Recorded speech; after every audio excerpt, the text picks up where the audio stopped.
একসময় যাকে বিশ্বের দারিদ্রতম রাষ্ট্রগুলোর একটি হিসেবে অবজ্ঞা করা হতো, সেই বাংলাদেশ আজ পরিণত হয়েছে দক্ষিণ এশিয়ার অন্যতম সম্ভাবনাময় অর্থনৈতিক শক্তিতে।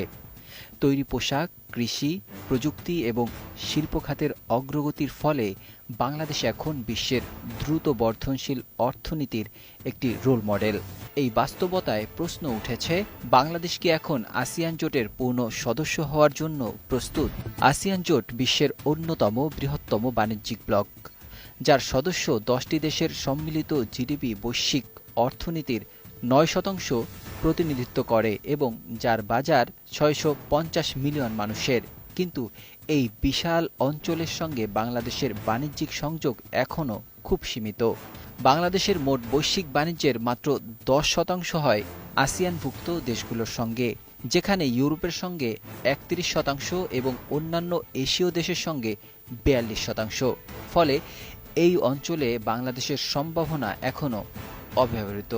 আসিয়ানে যোগদানের ফলে বাংলাদেশ পাবে এক অভিন্ন ও বিশাল বাজারের প্রবেশাধিকার, যা রপ্তানির আয়ে নতুন গতি আনবে এবং বৈশ্বিক মুদ্রার রিজার্ভকে শক্তিশালী করবে।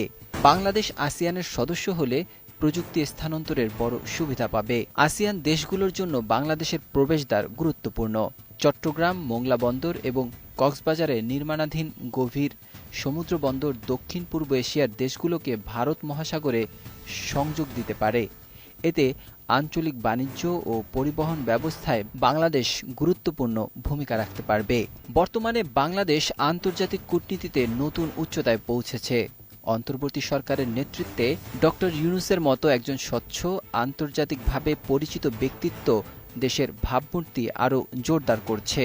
অন্যদিকে দক্ষিণ এশিয়ায় ভারতের একক আধিপত্য চ্যালেঞ্জের মুখে।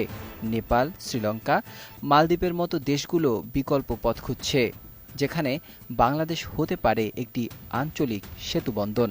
বাংলাদেশ এখন কেবল দক্ষিণ এশিয়ার অংশ নয়, এটি হয়ে উঠেছে দক্ষিণ ও দক্ষিণ পূর্ব এশিয়ার মধ্যে একটি কৌশলগত সেতুবন্ধন। আসিয়ানে বাংলাদেশের অন্তর্ভুক্তি কেবল একটি সদস্যপদ অর্জন নয়, এটি হবে বিশ্বকে জানান দেয়া বাংলাদেশ এখন বিশ্ব নেতৃত্বে অংশ নিতে প্রস্তুত।